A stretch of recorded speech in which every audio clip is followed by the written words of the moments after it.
Muito bem, eu quero dar as boas-vindas a você, ao nosso Cefap, EAD, curso de formação e aperfeiçoamento de pastores, ensino à distância.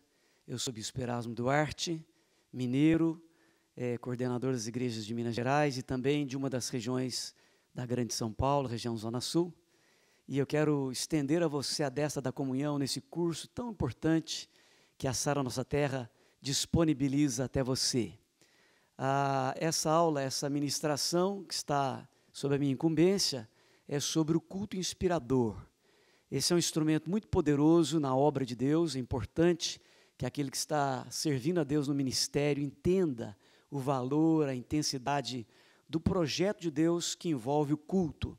E eu gostaria de falar que o culto é o encontro do sagrado, é onde coisas sagradas se tocam. Uma é a igreja, a noiva de Jesus, outra é a grande e gloriosa presença de Deus, e o outro é a palavra de Deus. E o momento do culto é o momento em que, na prática, a igreja toca a presença de Deus e recebe da palavra gloriosa dele. Então é importante que o culto seja gerado com esse entendimento, com o valor precioso de Deus. O culto é a experiência mais próxima que se pode ter do céu na terra. Ou seja, o culto é um ambiente sobrenatural. Não espere do culto um evento natural, porque Deus programou o culto como momento do encontro entre Ele e o seu povo. Onde 2 ou 3 estiverem reunidos no meu nome, ali eu estou, disse Jesus. Também nós vemos no Salmo 122, quando Davi diz, alegrei-me quando me disseram, vamos à casa do Senhor. O que significa? Nós vamos para o culto, e eu fiz festa, eu comemorei, que coisa, que convite. É o momento de tocar a glória de Deus, né? Também nós vemos no Salmo 133, que bom como é bom e agradável viverem unidos os irmãos. Ali o Senhor ordena a sua bênção. Ali aonde? Onde os irmãos estão reunidos, ou seja, no culto.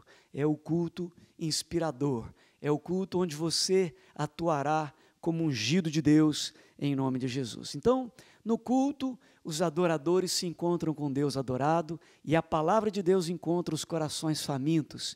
Por isso é aquele momento sobrenatural em que as vidas serão marcadas para sempre. A parábola do filho pródigo fala do filho voltando à casa do pai.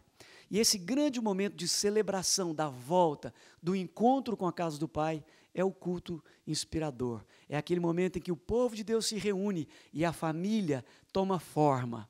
A família invisível se torna localmente visível. Nós podemos nos abraçar e celebrar a presença de Deus entre nós. Então, o culto inspirador é um lugar do ambiente de amor, de muito amor, o amor de Deus que é derramado em nosso coração, o amor ágape entre irmãos e irmãos, celebrando a aceitação mútua. É também um amor, um ambiente de celebração, amor e celebração, ou seja, tem fé, tem vida, tem vigor, tem energia do céu naquele lugar. O culto é um lugar de desembaraçar o ser humano, onde o que tem que cair por terra cai, porque há poder de Deus para derrubar aquilo que não procede de Deus. O culto é um lugar de crescer, em que você aprende, você recebe mais de Deus, o seu espírito se fortalece. Então o povo de Deus é visitado para crescer no momento do culto.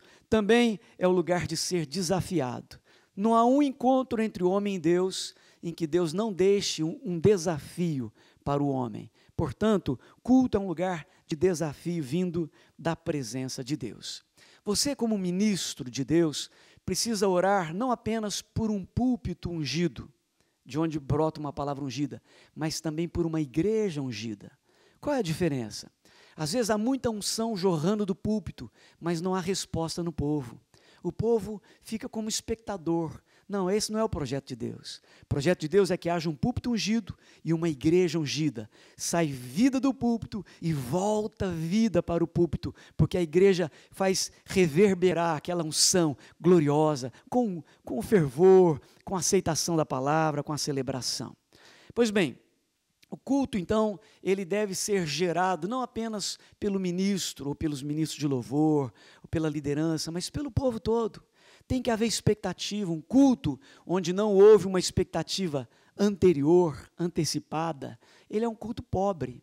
Mas quando todos esperaram por ele, quando todos o geraram, quando todos deram de si em oração, com expectativa pela glória e presença de Deus, esse culto será visitado por Deus, porque a expectativa na terra, a presença de Deus.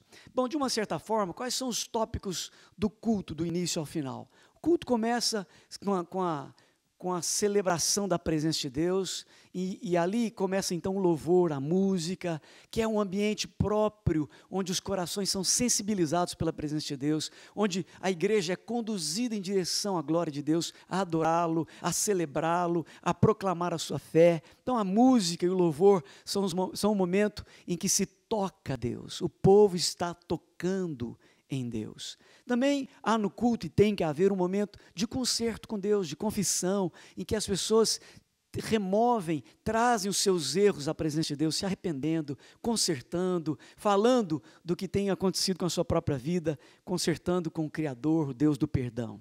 Também no culto tem que haver oração intensa. É o momento de falar com Deus, o povo tem que falar com Deus. Jesus diz: a minha casa será chamada casa de oração. Então, se não há oração no culto, aquilo não é a casa de Deus. A casa de Deus tem que ter a marca da oração. E oração fervorosa, oração intensa, onde os corações falam com Deus vivo. Tem que haver uma palavra poderosa em que a palavra de Deus flui e o povo ouve a Deus. Na oração, o povo fala com Deus, na palavra o povo ouve a Deus. E a palavra atinge a alma humana, dando-lhe um desafio, ensinando, abrindo o horizonte celestial para ele, para o povo.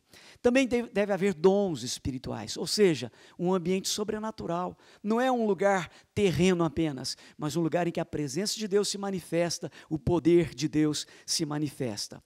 Quase finalizando então, o culto é um lugar em que a fé está em ação. Sem fé é impossível agradar a Deus, todos creem, todos são desafiados a crer, a exercer a sua fé. É um lugar de doação, dízimos, ofertas, entrega do coração e do que se tem, honrando a Deus com seus bens. E por fim, é o lugar da bênção. O culto tem que terminar com a bênção. Bom, e dessa forma, eu deixo com você essa pequena noção sobre o culto inspirador, com o desafio de que você seja um agente para que os cultos sejam gloriosos, que Deus tenha prazer em vir para o culto e o povo tenha prazer também de vir para o mesmo culto. Seja um lugar em que o céu e a terra se encontram. Você é um... Seja bem-vindo ao nosso Cefap, que você cresça muito e que Deus marque a sua vida com esse treinamento que com certeza fará de você uma pessoa muito maior em Deus. Deus te abençoe, em nome de Jesus.